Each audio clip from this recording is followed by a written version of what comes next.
Salut à tous, aujourd'hui on va vous parler encore d'un jeu Nintendo 64, mais quel jeu Pokémon Stadium. Pokémon Stadium, ça, best game ever.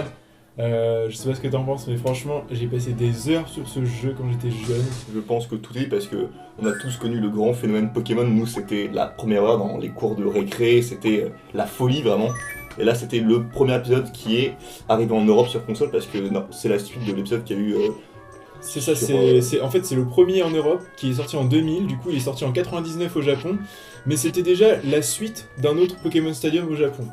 Donc là on est dans l'écran titre où on a vu qu'il y avait plusieurs modes de jeu que je pense que vous connaissez aussi. C'est donc il y avait le Stadium, c'est le stade où on pouvait faire donc ces fameuses coupes, la petite coupe, la Poké Coupe, la coupe élite, avec différents niveaux de Pokémon. Donc là, ça a une difficulté peut-être plus ou moins croissante. Ah ouais, il y avait des. Moi je me souviens que si tu faisais la Poké Coupe en mode Master Ball, je peux te dire que tu pouvais des fois en chier. Il y avait aussi des petits modes sympas, style du coup les mini-jeux, il y avait. Les mini-jeux, ça, putain, c'était trop bien. Il y avait les mini-jeux qui étaient super, c'est vrai que ça avait un côté. Combien de fois j'ai fait le truc avec les Magikarp là qui sautent et qui tapent le truc. Ah, ça c'était trop top. Il y avait aussi la Ligue Pokémon, puisque il faut rappeler, c'est pas du tout Pokémon qu'on peut retrouver sur Game Boy à l'époque, c'est pas du tout un jeu de rôle, c'est un jeu de combat où là par exemple vous pouvez voir, on peut choisir entre les différents Pokémon qui nous sont proposés. Ils sont déjà tous dans le jeu, mais ce qui est bien, c'est qu'on pouvait transférer nos Pokémon de notre cartouche sur la console grâce à un accessoire qui s'appelle le Transfer Pack, il me semble. Donc on pouvait jouer avec nos propres Pokémon dans le jeu. T'avais juste à le brancher derrière ta manette de Nintendo 64 et tu pouvais intégrer tes personnages donc, de Pokémon. Et ça c'était plutôt cool. Alors on va essayer de vous montrer un petit combat très rapidement pour vraiment vous montrer l'esthétique du jeu, voilà, comment ça se passe. Bon alors forcément, maintenant de nos jours ça vieillit, mais un peu vieilli. Pour l'époque c'était très joli, il faut reconnaître la fidélité des couleurs. Et puis les Pokémon sont plutôt bien modélisés, moi je trouvais pour l'époque, parce que moi à l'époque c'était, il faut le dire, c'était quand même en 99, c'était le moment où nous en même temps on jouait à Pokémon bleu, rouge et jaune. Donc si on se rappelle les souvenirs... C'était quand même une belle claque visuelle, et puis ça fait toujours plaisir de retrouver un Pokémon sur une console de salon, d'autant que le jeu est vraiment d'une très très grande qualité. Bon alors là on a un combat...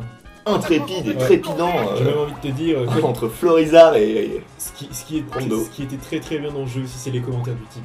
Les commentaires étaient magnifiques. Là il aurait dit un combat inégal s'il en est. Parce que ça c'était magnifique. Ils avaient débauché un commentateur de foot, je pense. Je sais pas d'où il sortit ce mec là, mais si tu nous regardes, eh ben, je suis fan. Tu nous as fait rêver. Ouais, je t'adore. Parce que vraiment les commentaires sont super top. On vous en passera un petit et juste après. C'est plutôt cool. Donc là, ça c'était bien. Parce que tout ce qui est attaque, par exemple, là on vient de voir l'attaque bizarre. Ça, c'était cool. L'esthétique des attaques était fidèle et ça avait un côté grandiose, je dirais. Ouais, et puis surtout, on n'avait pas ça dans le jeu du tout. Parce que c'était super crade. Dans le jeu, c'était... Ah, c'est ça, et du coup, c'était pas super terrible. Donc là, on est dans la Poké Coupe. Alors, c'est tout simple. Vous avez juste à choisir dans un choix de Pokémon, donc dans les 150, tout simplement. Le seul qu'il n'y avait pas, c'est Mewtwo et Mew. Mais ils étaient débloquables. Débloquable. Tout à fait. Après, je vois que tu n'as pas fini le jeu par exemple. Non, je n'ai pas fini le jeu, c'est vrai. Si vous avez fini le jeu, vous savez que Mewtwo était débloquable, et même Mew était débloquable avec, pareil, il fallait finir le jeu tout en mode expert et tout, et vous débloquez Mew, et ça c'était plutôt cool, mais non pas Mew, parce que sinon ça aurait été un petit problème, Mew. Et donc, on est dans la Poké Coupe, comme je le disais, vous pouvez choisir entre les 250 Pokémon, la seule limite posée ici, c'est qu'ils doivent être tous de niveau 50, donc tous les Pokémon sont relevés ou rabaissés au niveau 50, c'est le niveau maximum, ils sont tous au niveau 50. Donc c'est pour ça qu'il y a aussi, c'est pareil, il y avait des équipes types. C'est ça, une équipe type pour pas qu'il y ait de différence de niveau comme un jeu sur Game Boy où les Pokémon avaient un niveau, là ils sont tous au même niveau. Après ça dépend parce que par exemple tu vois là on peut voir que le Kiki qui a 122 points de vie ou le Florizard qui a 156 points de vie, c'est quand même super chaud. Mais ce qui était bien c'est que là on a trois Pokémon différents à choisir. Et que là, par exemple, je peux changer quand je veux, comme dans le jeu Pokémon. Exactement, à tout moment, on peut changer. Parce qu'au départ, on a choisi, il me semble, 6 sur les 150. C'est ça. Et après, parmi les 6, on en resélectionne 3 qui vont faire le combat. En fonction... Le choix était stratégique. Par contre, ouais, c'est ça, c'est que contrairement à la version Game Boy, on voyait avant le combat les Pokémon qu'avait notre adversaire. Donc, en fonction de ceci, on pouvait choisir les Pokémon. À peu près, on se disait... Il va prendre ces 3 là sur les 6, sûrement celui-là, donc je vais prendre tel Pokémon.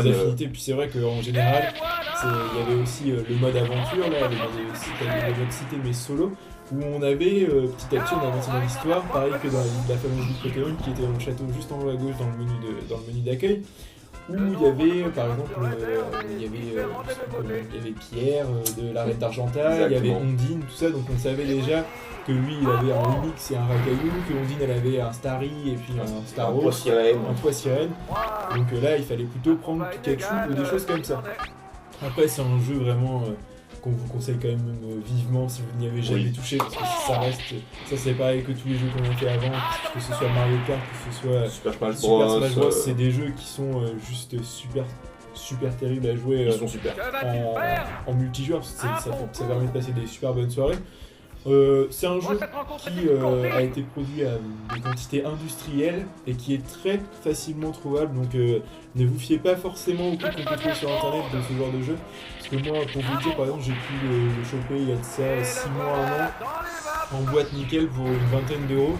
Donc je pense que seul sur une foire ou venue par exemple, il faut pas mettre plus de 10 euros pour moi, donc 70 euros c'est bien.